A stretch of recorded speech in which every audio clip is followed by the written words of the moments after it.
Hi friends, my name is Melly and welcome back to my channel. Today I'm going to be talking to you about my most anticipated releases for the first half of 2025.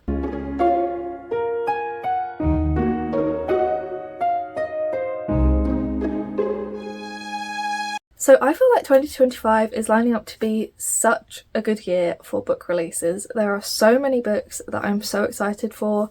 Ones in the first half of the year that we're going to be talking about today, but also ones in the second half of the year that have been announced already that I am so hyped for, and I am very excited to be bringing you, I think, about 40 books in this video. So let's get right into them. So we're going to be going month by month, and let's start off with January. So I do actually own quite a few of these ones. I've been very kindly sent them by the publishers, but I'm just going to be putting the images onto the screen for you because I can't be bothered to kind of get them, to be honest with you.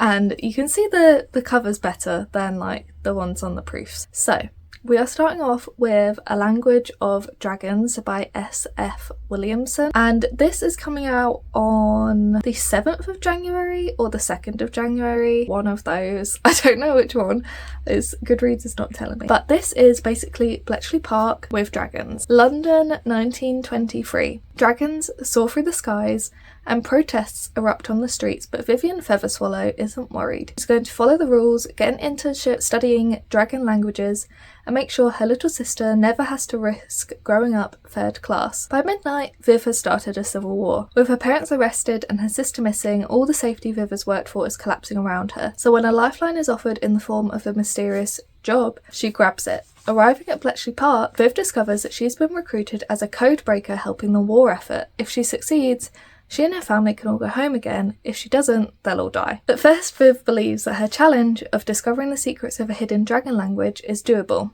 But the more she learns, the more she realises that the bubble she's grown up in isn't as safe as she thought, and eventually Viv must wonder, what war is she really fighting? And it says it's also got a clandestine, slow burn enemies to lovers romance. I'm very excited for this one. I love a dragon book. I love the fact that it's set at Bletchley Park. I think that's so fun. I'm very excited for this one. We then have I Am Not Jessica Chen by Anne Liang. This is coming out towards the end of January, the 28th. I believe, and this is another YA contemporary book by Anne Liang, I believe.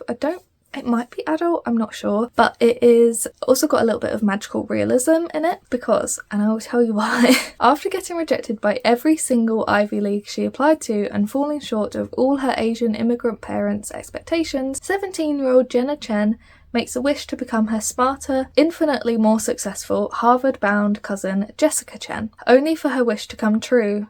Literally. Now trapped inside Jessica's body with access to Jessica's most private journals and secrets, Jenna soon discovers that being the top student at the elite, highly competitive Havenwood Private Academy isn't quite what she imagined. Worse, as everyone, including her own parents, starts having trouble remembering who Jenna Chen is, or if she ever even existed, Jenna must decide if playing the role of the perfect daughter and student is worth losing her true self forever. That sounds so good. I'm also obsessed with the cover for this one. I think it is absolutely stunning, and I really, really like Anne Liang's writing, so I'm very, very excited to see how she goes about with this one. Also coming out in January, we have got Immortal by Sue Lynn Tan. I am so excited for this one, and I have been lucky enough to be sent an arc of this one. It's way up there somewhere, so I'm not going to go and get that.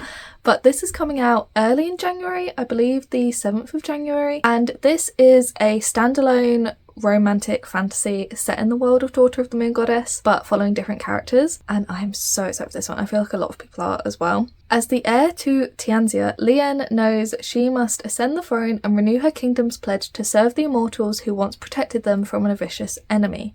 But when she's poisoned, Lian's grandfather steals an enchanted lotus to save her life. Enraged at his betrayal, the immortal queen commands the powerful god of war to attack Tianxia. Upon her grandfather's death, Lian ascends a precarious throne, vowing to end her kingdom's obligation to the immortals.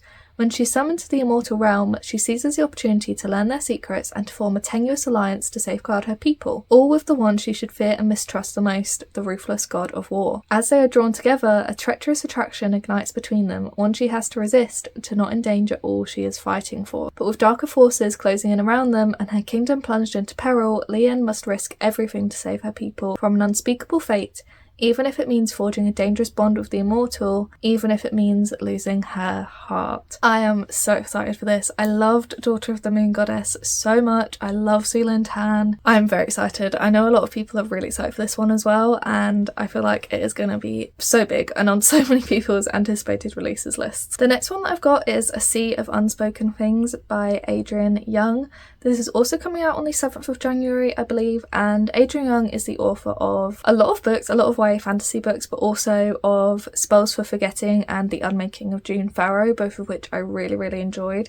Spells for Forgetting was definitely my favourite of the two, but I am just obsessed with these like standalone adult fantasies that she's doing. I think they are amazing. I want 20 of them right now. A Sea of Unspoken Things, I believe it's kind of similar to, I feel like it's like a mixture of Spells for Forgetting and The Unmaking of June Farrow. You've got a woman who is investigating her brother's mysterious death while coming to terms with her own haunting past. The only thing James and Johnny Golden have ever had is each other. For as long as she can remember, James's deep connection with her twin brother Johnny has gone beyond intuition. She can feel what he feels.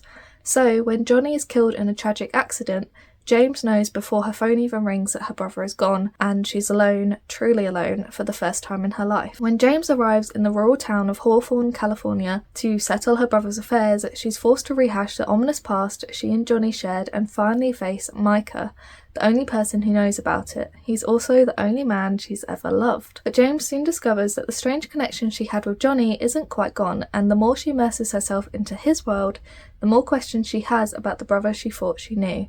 Johnny was keeping secrets, and he's not the only one. What she uncovers will push her to unravel what happened in the days before Johnny's death, but in the end, she'll have to decide which truth should come to light and which should stay buried forever. I really like how Adrian Young kind of blends mystery and fantasy in these adult fantasy books that she's doing. Also obsessed with the covers of them. I'm very excited for this one. We then have a book that is coming out on, I believe, the 16th of January. It is Daughter of Chaos by A.S. Webb. This is pitched as Godkiller meets Prayer of the Orange Tree set in ancient Greece, and that sounds like everything that I love.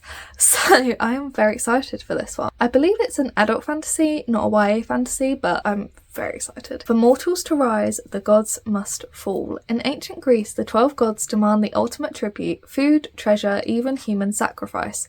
There are some mortals who cling to a desperate prophecy, telling of one to come who'll set them free, but few truly believe it, until Danae, a fisherman's daughter, eats a mysterious golden apple, and suddenly her life unravels and a strange and dangerous path unfolds before her. Chased from her home, she neither understands nor fully controls her future, one which will find Danae walking the winding roads of heroes. There she encounters and befriends the mighty demigod Heracles. Together they will seek out monsters to battle.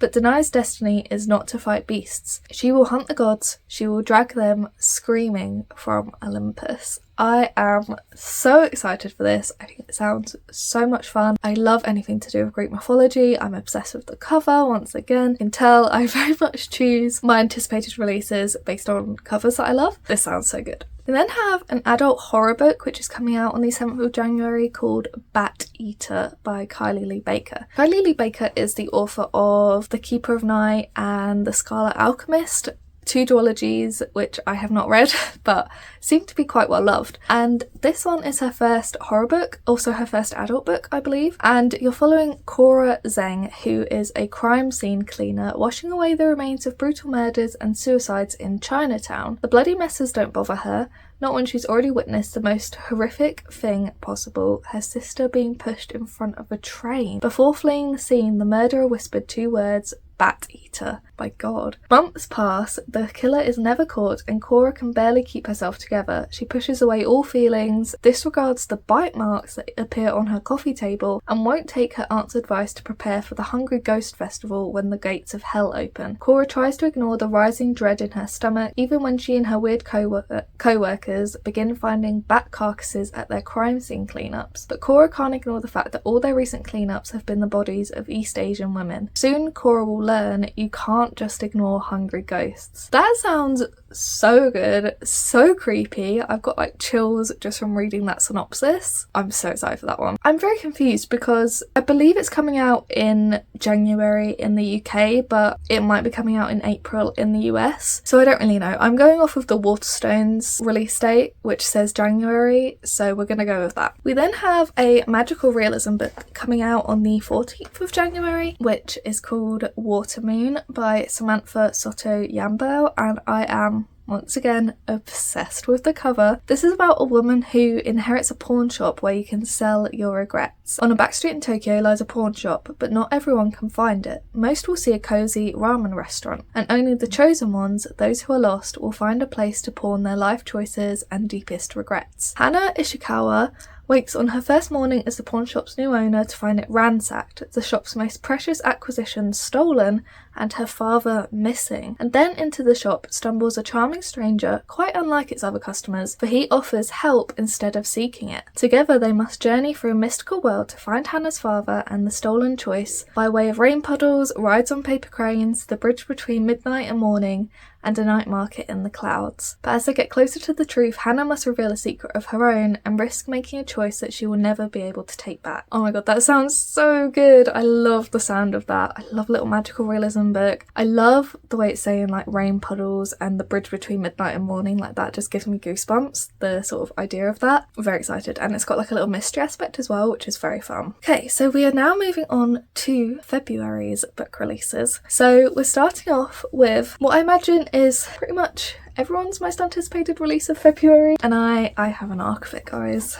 I mentioned this in my book haul recently. I have an arc of Rebel Witch by Kristen Cicerelli. So this is coming out in February, and I don't know if it has an exact date on here. I don't know, but it's following Rune and Gideon once again from the Crimson Moth. I know that this is so many people's most anticipated release of February, if not like the whole start of the year. I feel very lucky to have this. I won't say too much about the synopsis of this one because I don't want to spoil the Crimson Moth for anybody, but after that cliffhanger, everyone wants to read this one, so I really need to get to this one soon, and this is definitely a very highly anticipated release for me. We then have Ali Hazelwood's very first sports romance. I mean, I guess Check and Mate could technically be classed as a sports romance because chess, I guess, is a sport, but this is like a adult proper sports romance, and it is Deep End. This is coming out on the 4th of February, and you're following a competitive diver and an ace swimmer. Very excited for this one. So you're following Scarlett Vandermeer, who is swimming upstream. A junior at Stanford and a student athlete who specialises in platform diving, Scarlett prefers to keep her head down, concentrating on getting into med school and on recovering from an injury that almost ended her career. She's no time for relationships, at least that's what she tells herself. Swim captain, world champion, all-around aquatics golden boy Lucas Blomqvist thrives on discipline. It's how he wins gold medals and breaks records, complete focus with every stride. On the surface, Lucas and Scarlett have nothing in common until a well-guarded secret slips out and everything changes. So they start an arrangement. And as the pressure leading to the Olympics heats up, so does their relationship. But it was supposed to be just a temporary, mutually satisfying fling. But when staying away from Lucas becomes impossible, Scarlett realises that her heart might be treading into dangerous water. I love Ali Hazelwood. Her two most recent releases, Love Theoretically and Not in Love, have been 5-star reads for me, and I feel like this one could be another one, so I'm very, very excited for a new Ali Hazelwood book to come out. And I do have an arc of it somewhere, I don't know where, in one of the piles surrounding me, but I do have an arc of it somewhere and I'm very excited. We then have, coming out on the 4th of February as well, I believe, The Bones Beneath My Skin by TJ Klune. I love TJ Klune. He's the author of Under the Whispering Door, House in the Cerulean Sea, In the Lives of Puppets, lots of very cozy fantasies. I don't know if this is technically one of his more sci-fi books or one of his more fantasy books, but either way,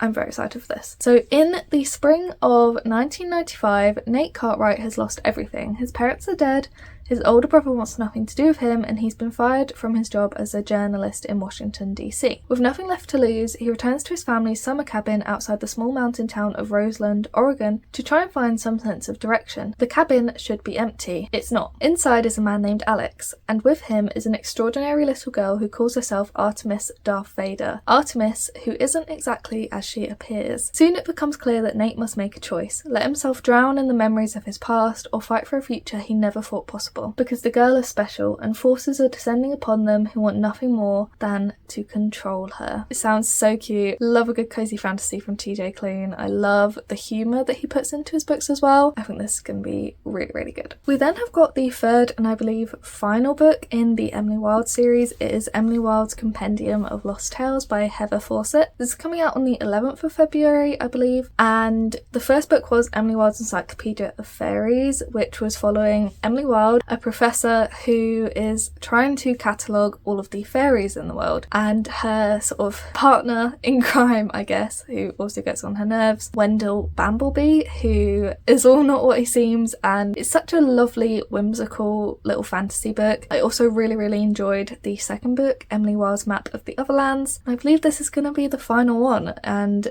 she's going to be cataloguing the inner workings of a fairy realm. I'm very excited for this one. So I just love this series. I love these characters. So cute. We then have got what I think is so much fun. It is a story about the Queen of Pixie Hollow. So like from the Tinkerbell movies, which I adore. It's coming out on the 4th of February. It's called Wings of Starlight by Alison Saft. I love Alison Saft so much. She's written A Far Wilder Magic and A Dark and Drowning Tide. I really, really like her writing style, especially the kind of magic systems that she puts in place. I think they're just wonderful. And I'm very excited to see how she's going to tackle Pixie Hollow. It's been centuries since a warm season fairy in Pixie Hollow has crossed into the winter woods, and while most fear the legends of monsters lurking in the frozen lands, Clarion can't help being intrigued by winter's stoic beauty. But under the watchful eyes of the current monarch and the court's seasonal ministers, Clarion has little time to dwell on daydreams while the days to her coronation dwindle away. That is until reports of a monster crossing from winter into spring make their way to the palace. Clarion sees defeating this threat as an opportunity to prove that she is worthy of her new role, but instead of finding a monster at the edge of winter, she finds Mallory,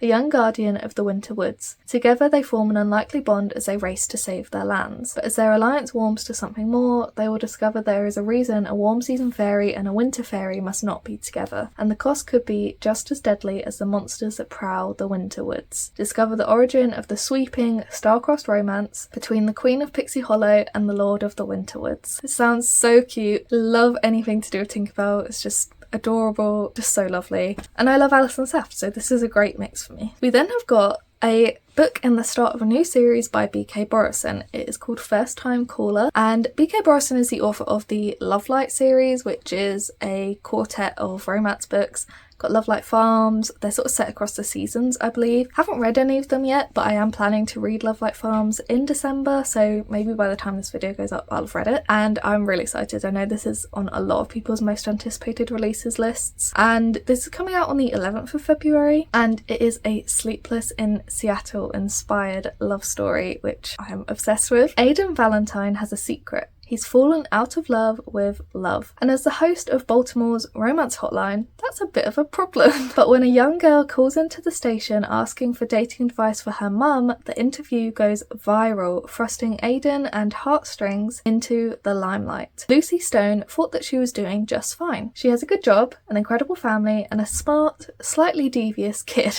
But when all of Baltimore is suddenly scrutinising her love life, or lack thereof, she begins to question if she's as happy as she thought. Maybe a little more romance wouldn't be such a bad thing. Everyone wants Lucy to find her happy ending, even the handsome, temperamental man calling the shots. But when sparks begin to fly behind the scenes, Lucy must make the final call between the radio-sponsored Happily Ever After or the man in the headphones next to her. Oh, it sounds so cute. I love how pink the cover is as well. I'm so here for this, and hopefully I will love B.K. Borison's writing when I read the Lovelight series, and then I can read this one. And then the final book that I've got for February, coming out on the 27th of February, but it might be March in the US, so I'm not entirely sure, is The Scorpion and the Night Blossom by Amelie Wen Zhao. I love Amelie Wen Zhao. She wrote the Song of Silver, Flame Like Night duology, which I haven't read the second book of, but I love the first book. That was a 5-star read for me, and I'm very excited for this one. It is the start of a new duology, and the cover I'm obsessed with, of course. I don't think it's set in the same world as that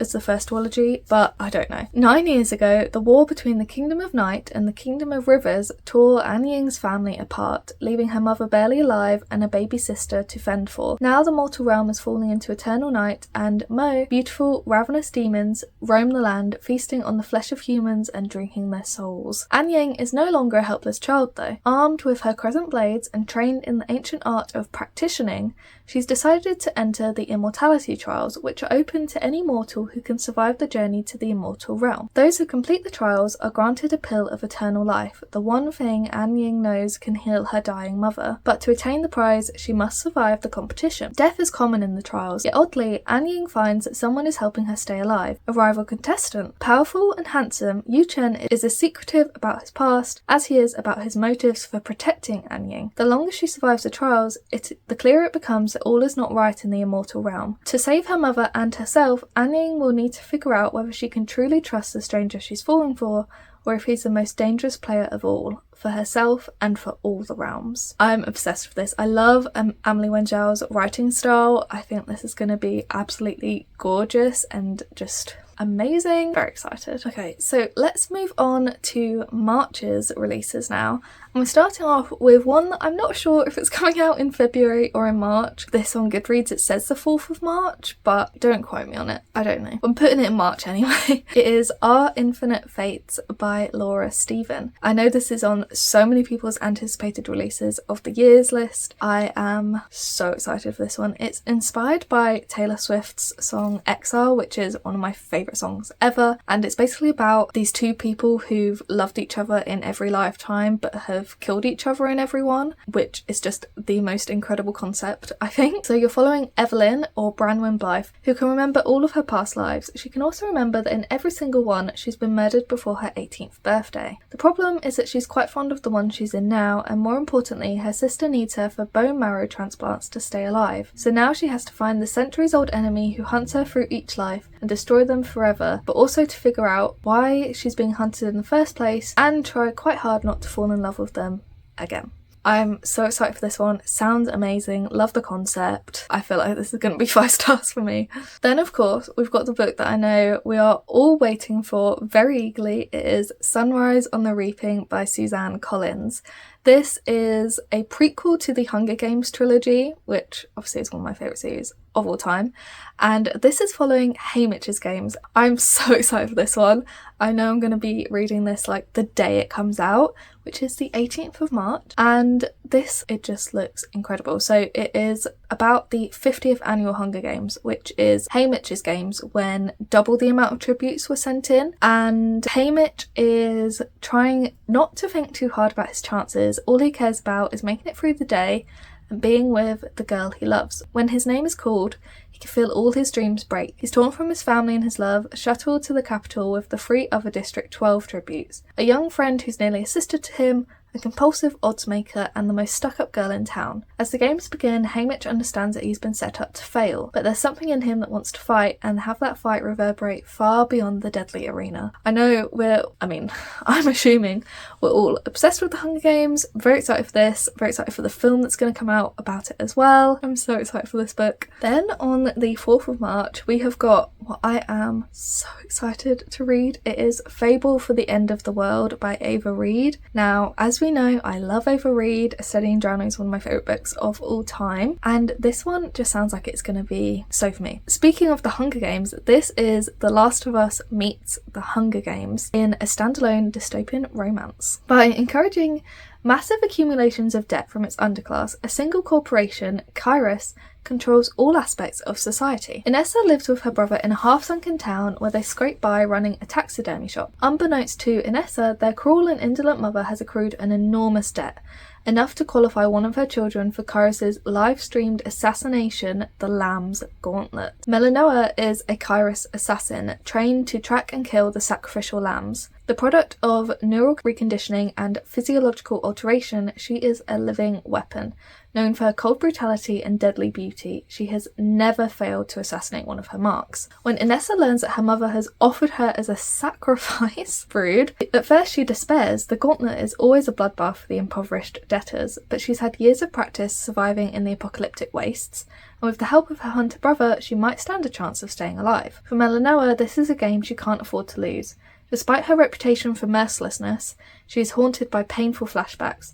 After her last gauntlet, where she broke down on live stream, she desperately needs redemption. As Mel pursues Inessa across the wasteland, both girls begin to question. Inessa wonders if there's more to life than survival, while Mel wonders if she's capable of more than killing, and both wonder if, against all odds, they might be falling in love. I love Ava Reid's writing style. I'm so excited for this one. This is a bit me. This is a bit of me. I also love The Last of Us, so it's very exciting for me that we're, getting something to do with that. Then on the 13th of March, we have got The Strawberry Patch Pancake House by Laurie Gilmore. This is the 4th book in the Dream Harbour series, which started off with the Pumpkin Spice Cafe. This is a springtime romance, as you can probably tell by the cover. I also love how, the covers all go together. I think that's very nice. And you're following single dad Archer. As a renowned chef, single dad Archer never planned on moving to a small town, let alone running a pancake restaurant. But Dream Harbour needs a new chef, and Archer needs a community to help raise his daughter Olive. Iris has never managed to hold down a job for more than a few months, so when Maya Kelly suggests Archer is looking for a nanny, and Iris might be available, she shudders at the thought, but in need of money, she reluctantly agrees. As Archer and Iris get used to their new roles, is it possible that they might have more in common than they first thought, or is Olive just determined to play matchmaker? And the tropes are single dad, forced proximity, slow burn, found family, and one bed. Very excited for this one, looks very cute. Speaking of adult romance books, we have then got Wild Side by Elsie Silver. This is coming out on the 4th of March, I believe, and this is the 3rd book in the Rose Hill series. I've read the first one, which was Wild Love. I haven't read Wild Eyes, which is the 2nd book, but I think this whole series is all single dad trope, but I don't know for definite. And yeah, adult romances, very fun. I think this one is fake marriage or arranged marriage or something like that, and it's also enemies to lovers. It sounds very good. I'm very excited for this one. I love Elsie Silver so much. Okay, and then we have got April book releases, which has got my personal most anticipated release of the year in, which we'll start off with, and that is of course Great Big Beautiful Life by Emily Henry. I am an Emily Henry girly. As we all know, I did an Emily Henry guide video a few months ago, which you can go and watch. I just adore her. Probably my favourite author ever, my favourite books ever. I love Emily Henry to the ends of the earth. And Great Big Beautiful Life is inspired, I believe, by The Last Great American Dynasty by Taylor Swift, which is another one of my favourite songs. So very strange that two books inspired by folklore songs are coming out so close to each other, but I'm here for it. So Great Big Beautiful Life is coming out on the 22nd of April, and in this one, Alice Scott is an eternal optimist, still dreaming of her big writing break.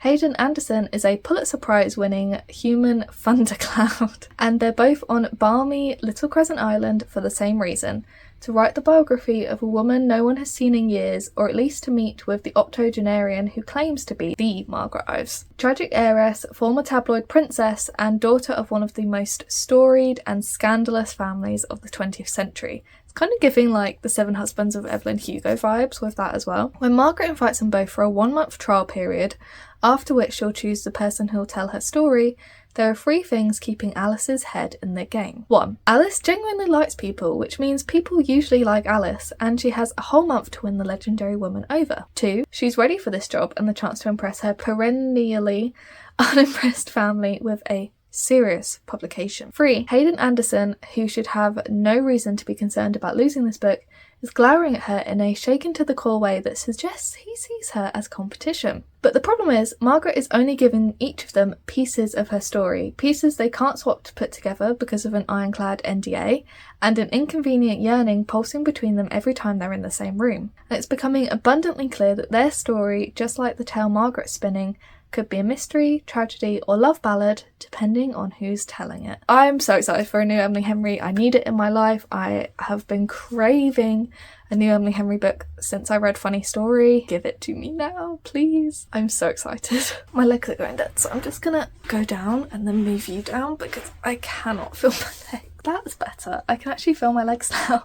You can also see more stacks, which isn't I was trying to hide, but I Anyway, also coming out in April, on the 1st of April, I believe, we have got Gifted and Talented by Olivia Blake. I love Olivia Blake so much. She's the author of The Atlas Six, Alone with You in the Ether, Master of Death, One for My Enemy. I'm very, very excited for this one. This is, I believe, like inspired by Succession, which I love Succession, so I'm very excited for this one. It's like fantasy meets Succession. When there's a will, there's a war. Faya Ren, the brilliant CEO of Renfair Magitech and so-called father of modern technology, is dead. Any one of his 3 telepathically and electrokinetically gifted children would be a plausible inheritor to the Renfair throne, or at least so they like to think. Meredith, textbook accomplished eldest daughter and the head of her own groundbreaking biotech company, has recently cured mental illness. You're welcome. If only her father's fortune wasn't her last hope for keeping her journalist ex-boyfriend from exposing what she really is, total fraud. Arthur, the second youngest congressman in history, fights the good fight every day of his life. And yet, his wife might be leaving him and he's losing his re-election campaign. But his dead father's approval,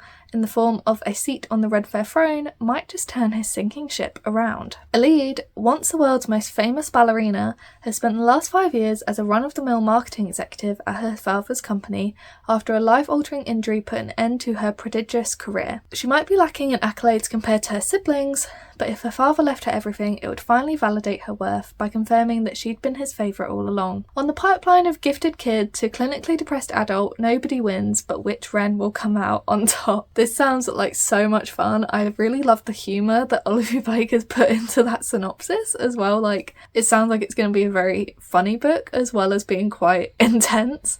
So I'm very excited for this one. And I just love like the silliness of Succession in the fact that the amount of money that these guys are just playing around with and playing with people's lives is almost hilarious, and I feel like this is going to be the exact same vibes. I'm very here for it. We then have, also coming out on the 1st of April, Say You'll Remember Me by Abby Jimenez. Abby Jimenez is the author of Just for the Summer and a few other romance books as well, but the only one I've read is Just for the Summer, but I gave that one 5 stars. I absolutely loved it, and I feel like I'm going to also love Say You'll Remember Me. Not only because the title is a Taylor Swift lyric. There might be no such thing as a perfect guy, but Xavier Rush comes disastrously close. A gorgeous veterinarian giving Greek god vibes, all while cuddling a tiny kitten?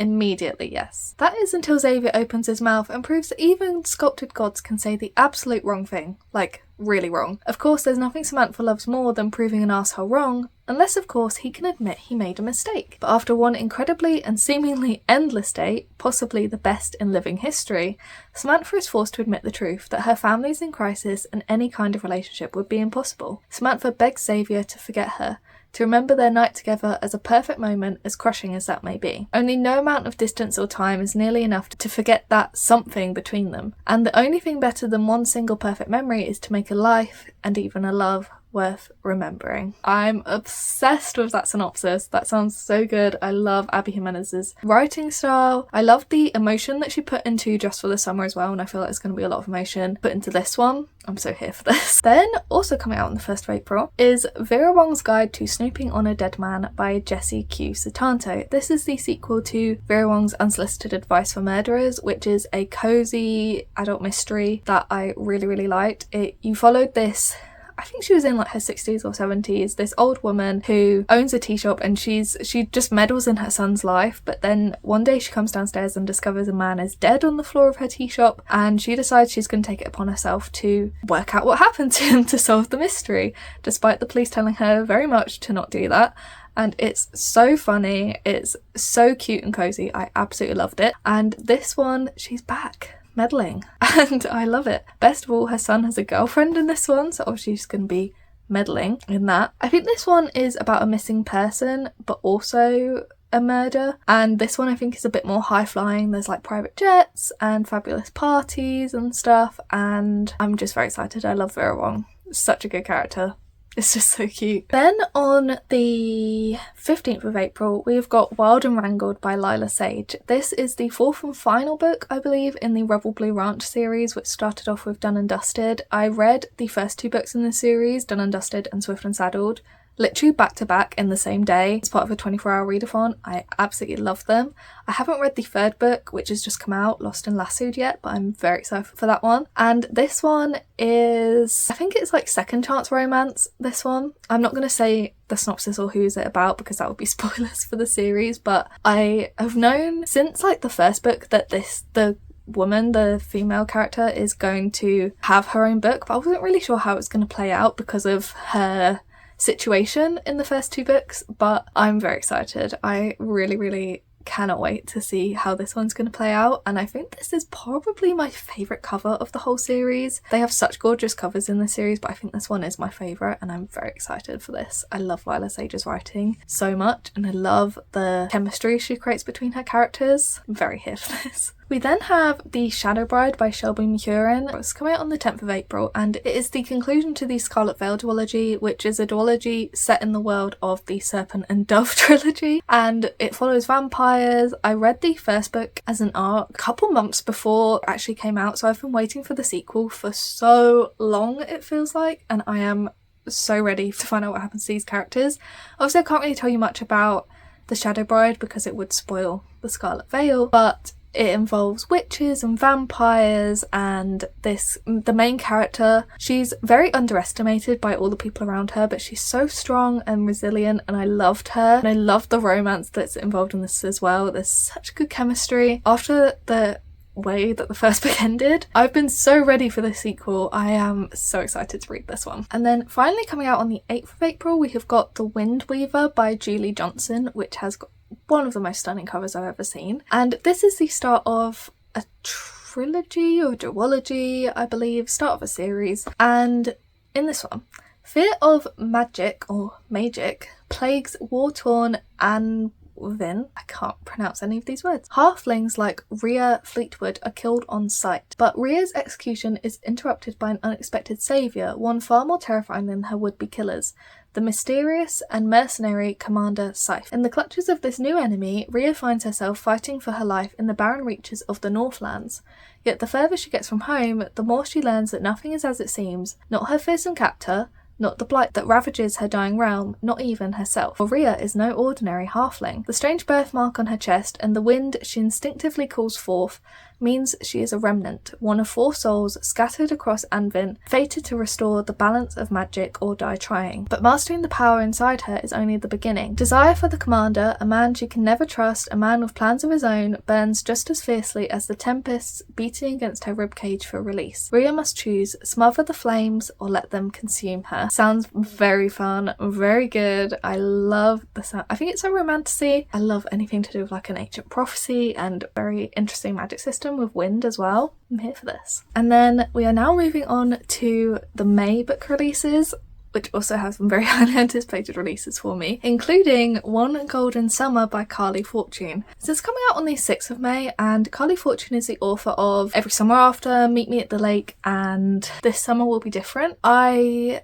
really loved Meet Me at the Lake and This Summer Will Be Different. I didn't love Every Summer After as much, and I imagine a lot of people felt the same, but I'm very excited for One Golden Summer. Good things happen at the lake. That's what Alice's grandmother says, and it's true. Alice spent just one summer at a cottage with Nan when she was 17. It's where she took that photo, the one of 3 grinning teenagers in a yellow speedboat, the image that changed her life. Now Alice lives behind a lens. As a photographer, she's most comfortable on the sidelines, letting other people shine. Lately though, she's been itching for something more, and when Nan falls and breaks her hip, Alice comes up with a plan for them both. Another summer in that magical place, Barry's Bay. But as soon as they settle in, their peace is disrupted by the roar of a familiar yellow boat and the man driving it. Charlie Florrick was 19 when Alice took his photo from afar. Now he's all grown up, a shameless flirt who manages to make Nan laugh, and Alice longed to be 17 again, when life was simpler, when taking pictures was just for fun. Sun-slanted days and warm nights out on the lake with Charlie are a balm for Alice's soul, but when she looks up and sees his piercing green gaze directly on her, she begins to worry for her heart. Because Alice sees people, that's why she's so good at what she does, but she's never met someone who looks and sees her right back. I love the chemistry that Carly Fortune creates between her characters in her romances,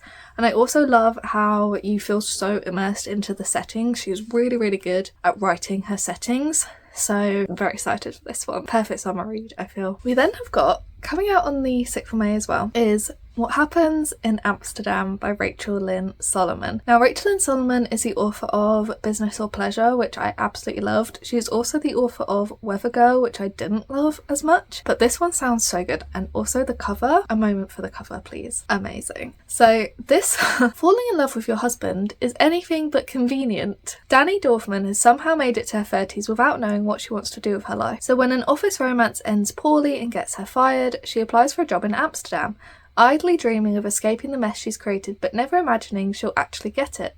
Except she does. By the end of her first week in Amsterdam, she's never felt more adrift or alone. Then she crashes her bike into her high school ex-boyfriend and suddenly life is blooming with new opportunities. Wouter van Leeuwen was a Dutch exchange student Danny's family hosted, a forbidden love that ended in a painful breakup. Years later, there's still sizzling chemistry between them and maybe a little animosity. More importantly, Wouter needs to be married to inherit a gorgeous family home on a canal. And when Danny's job falls apart, she needs a visa. As the marriage of convenience pushes them together in unexpected ways, Danny must decide whether her new life is yet another mistake or if it's worth taking a risk on a second chance. I'm very excited for this one. I feel like this one's going to be right up my street, and I love that it's set in Amsterdam. I think that's so cool, so I'm very excited. Then we have got A Curse Carved in Bone by Danielle L. Jensen. This is coming out on the 13th of May, and this is the sequel to A Fate Inked in Blood, which is a romantasy that I think I gave it 4.75 stars, but it is a 5-star read. I would just need to change my rating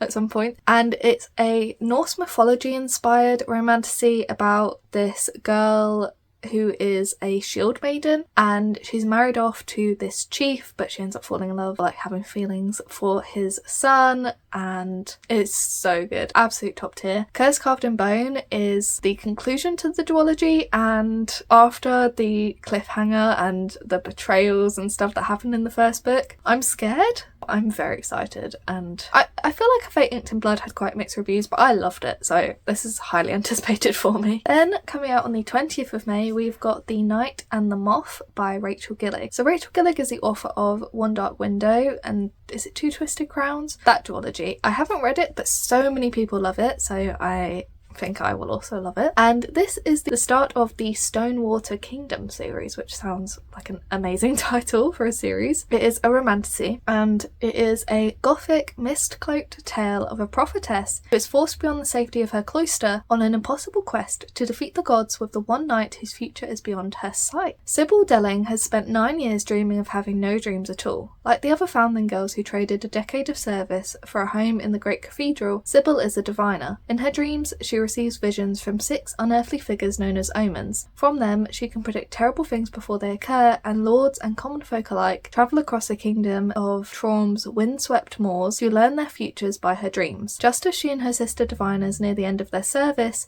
a mysterious knight arrives at the cathedral. Rude, heretical, and devilishly handsome, the knight Roderick has no respect for Sybil's visions.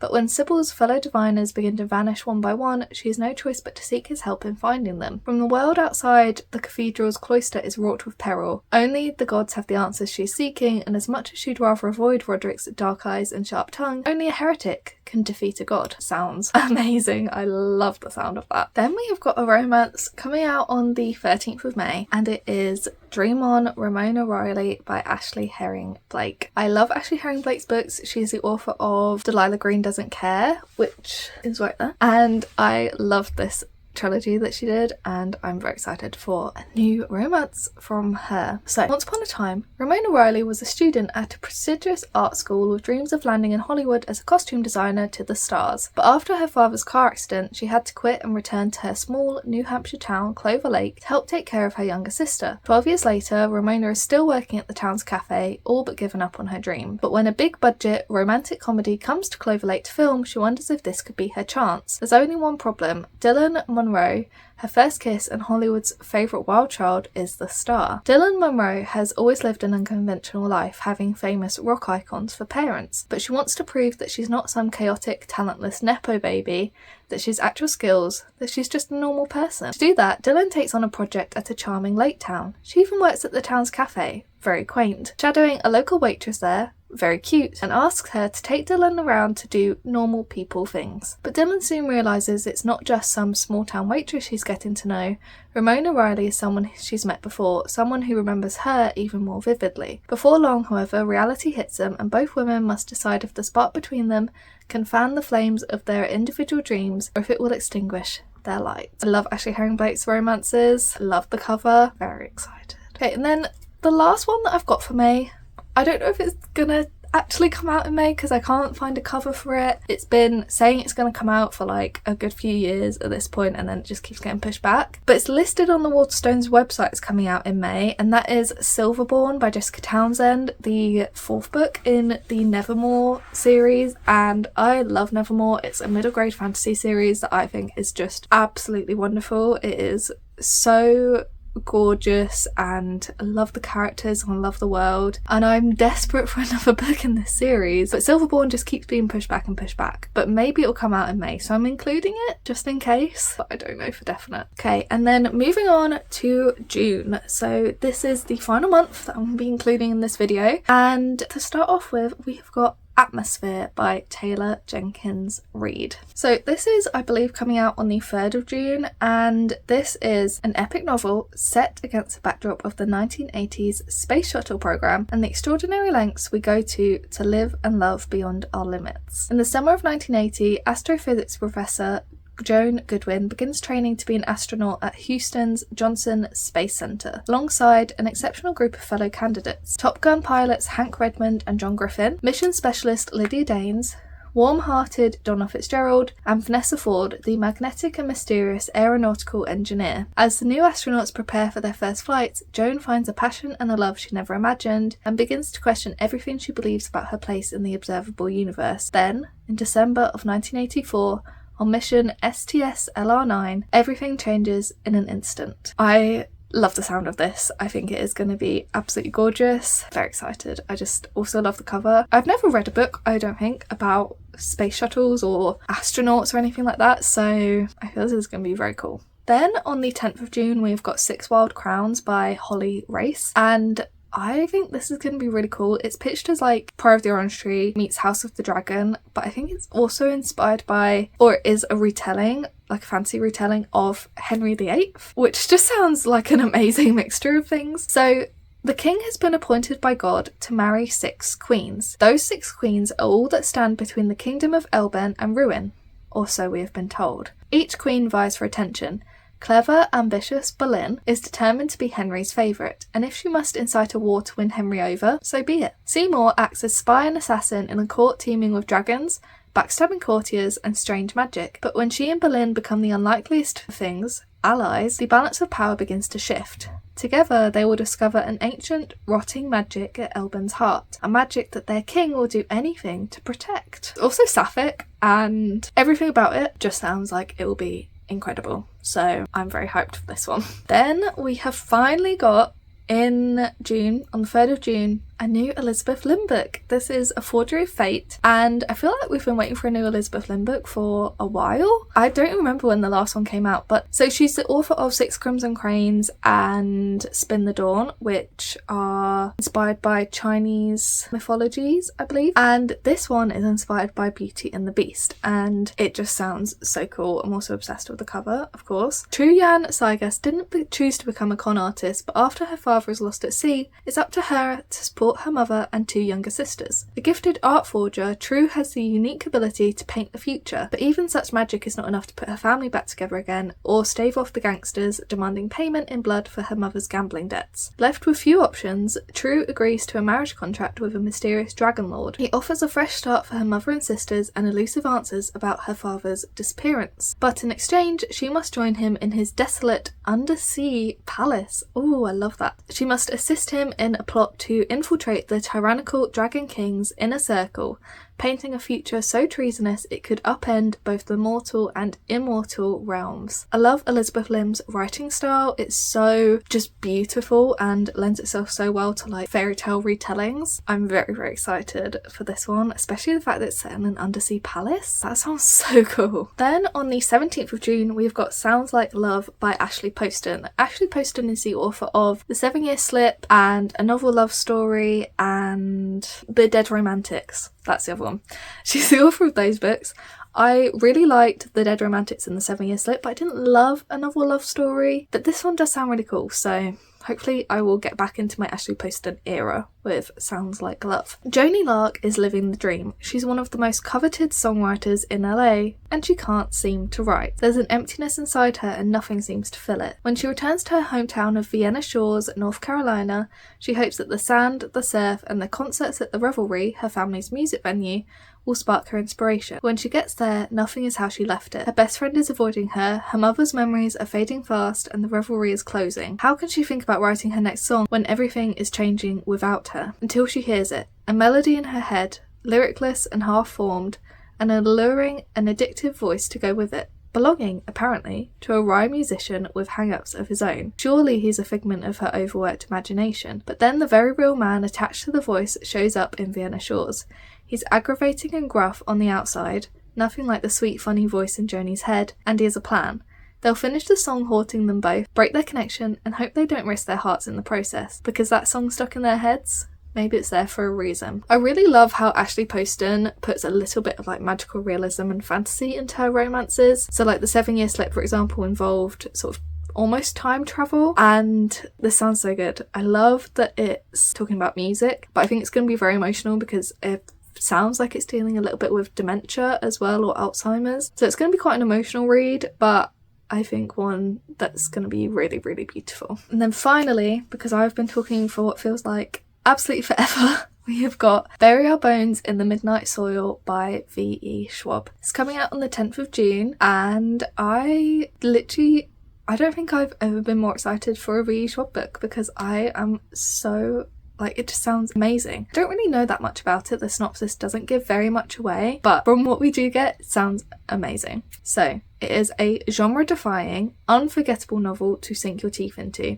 You have Santo Domingo de la Calzada in 1532, London 1837, and Boston 2019. 3 young women, their bodies planted in the same soil, their stories tangling like roots. One grows high, one grows deep, and one grows wild, and all of them grow teeth. Love V. Schwab so much. I know that her books are kind of viewed as like very Marmite, like you'll love one but you'll hate another, but I've really enjoyed every single V. Schwab book that I've read. I've read all of the Dark Shade of Magic trilogy, I've read Invisible Life of Addie LaRue, Gallant. I haven't read the Vicious duology yet, but I'm very excited to read that one, and I haven't read the Savage Song duology either, but from what I've read of hers, like is it 5 books that I've read of hers, I believe, I've really, really enjoyed them. So I think this one sounds very cool. I just love those last 2 lines of one grows high, one grows deep, one grows wild, and all of them grow teeth. I think that is so atmospheric in so little words. Give it to me now.